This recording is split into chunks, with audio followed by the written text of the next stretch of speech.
All right. Good evening, everyone. Thank you so much for joining Community Based Connections here again tonight for another workforce development chat. I am your wonderful facilitator for the evening. My name is Amber Vaughn.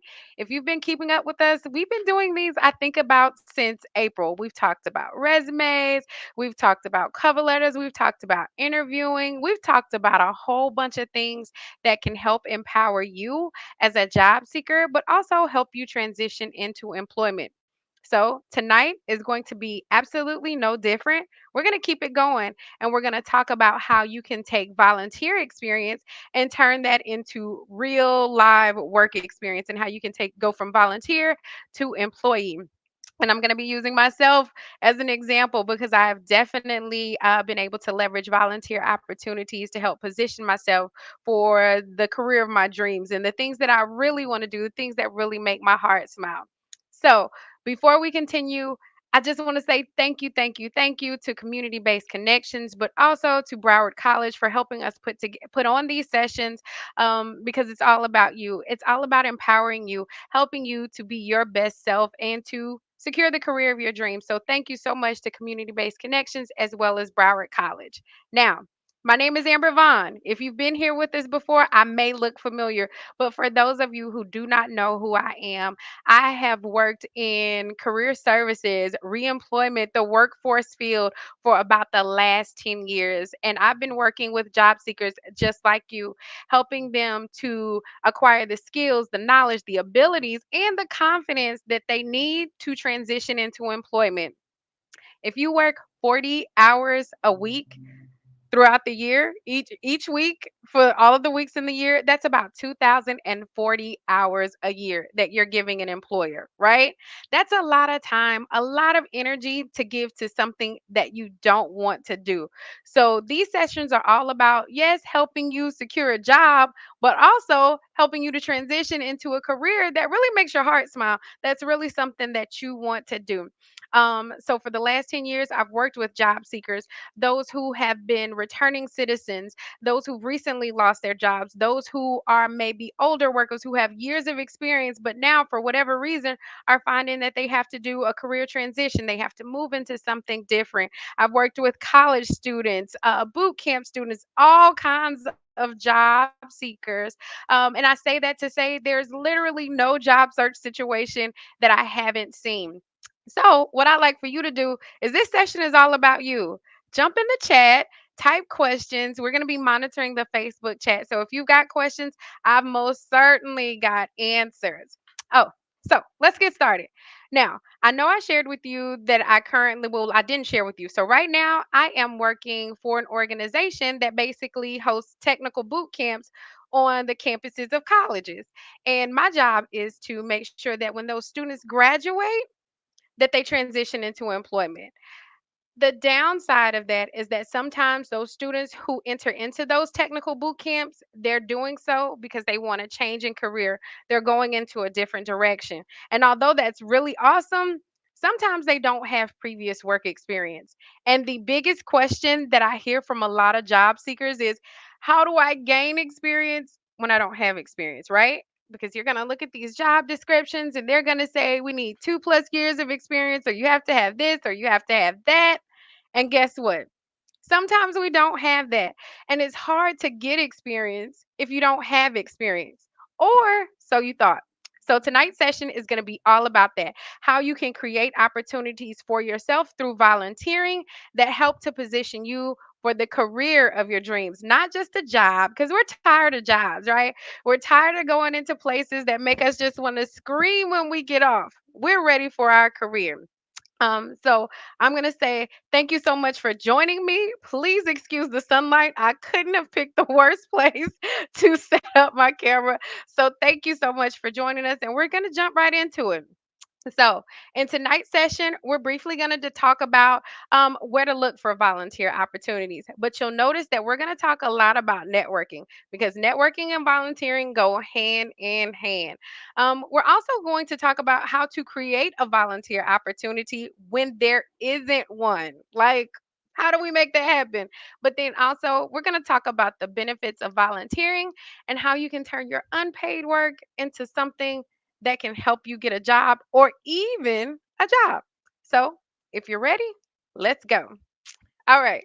So, where do we look for volunteer opportunities? Any guesses? Anyone? Okay, so the first step for finding a volunteer opportunity is through networking because remember I said those two they go hand in hand. And if you've listened to any of the sessions that I've presented before, you know that I say networking is the secret sauce in job searching. It's absolutely what every job seeker should be doing. Networking helps to expose you to decision makers, to people that you might not have met through just going to work. Networking allows you to put yourself on the radar of people and for them to kind of get to know you and what it is that you bring um, to the table. So in networking, we want to think about who it is that where it is that we want to go, right? We want to be strategic in our networking. So for example, I'll use myself as an example. When I moved to Broward County, I had no idea where to go, what to do, who to meet. But politics was something that kind of stuck out to me. I was like, this might be my jam. I'm kind of interested in it. The first thing that I did and the first thing that I would encourage you to do is to think about where it is that you want to go. Are there any groups, any agencies, any organizations that service the population or the industry that you're interested in going into?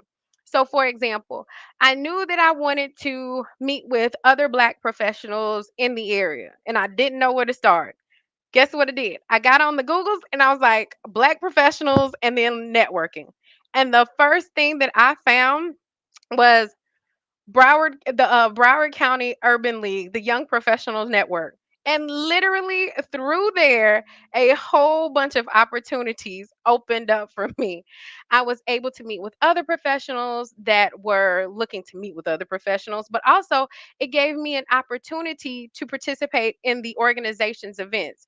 There was a planning committee, there were leadership opportunities, becoming a member of the Broward County Urban League Young Professionals really gave me an opportunity to sharpen my chops, to meet different people, and to put my hands in projects and work on things that I may not have been able to. So think about where it is that you want to go.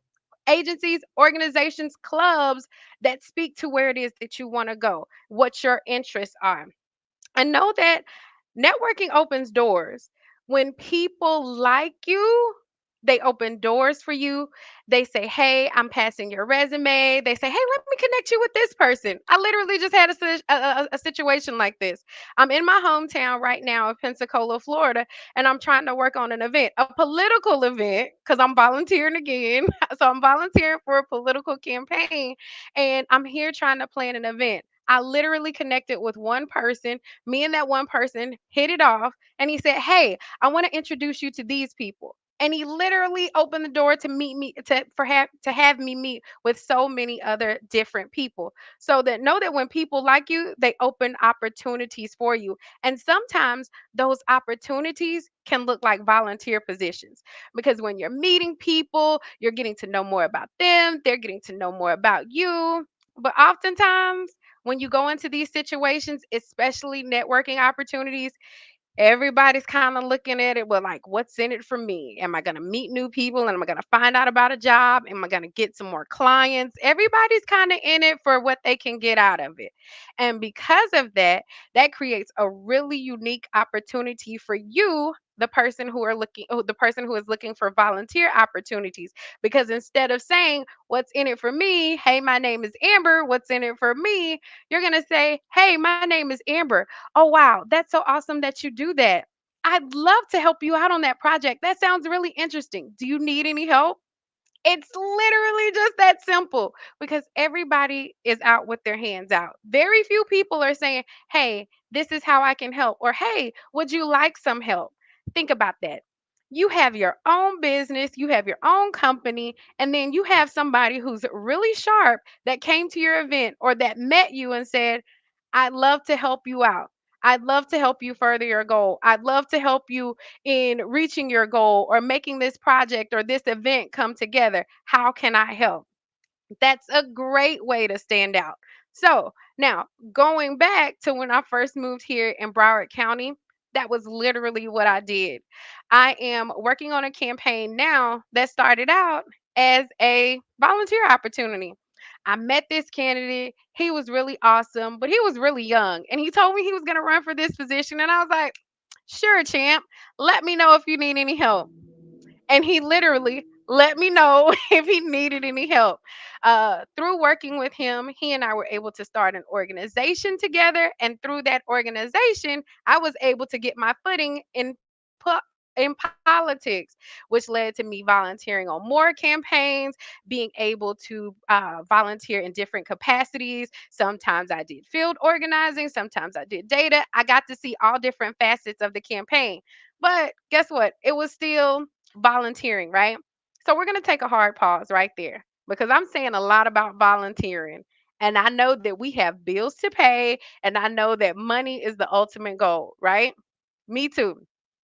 So, what I will say is to whom much is given, much is required. There were some times that I was really tired. There were some times that I was running from work to different volunteer events. There were some Saturdays that were sacrificed. My goodness, there were some Saturday mornings that I gave up in the name of volunteering. And that may be you too. But to whom much is given, much is required. And what I can say is looking at when I came to Broward in 2015 into where I am right now I'm getting money for the things I used to volunteer for. So if you're saying, you know what, Amber, I don't have the time to volunteer. I don't have the time to do those things because I need to make money. Trust me, I definitely get it. But if you're up to a challenge and you don't mind sacrificing, because that's what it's going to take for us to reach our goals, right? We're going to have to give a little bit. We got to give a little bit to get a little bit. So if you have, excuse me, So, excuse me, you all. I am in my grandmother's house right now. I am in my grandmother's house right now, and me and my cousin are sharing a home. So, please excuse the doorbell and my dog who is about to go crazy in the background because his favorite relative joined this session. Um, so, so, oh my goodness.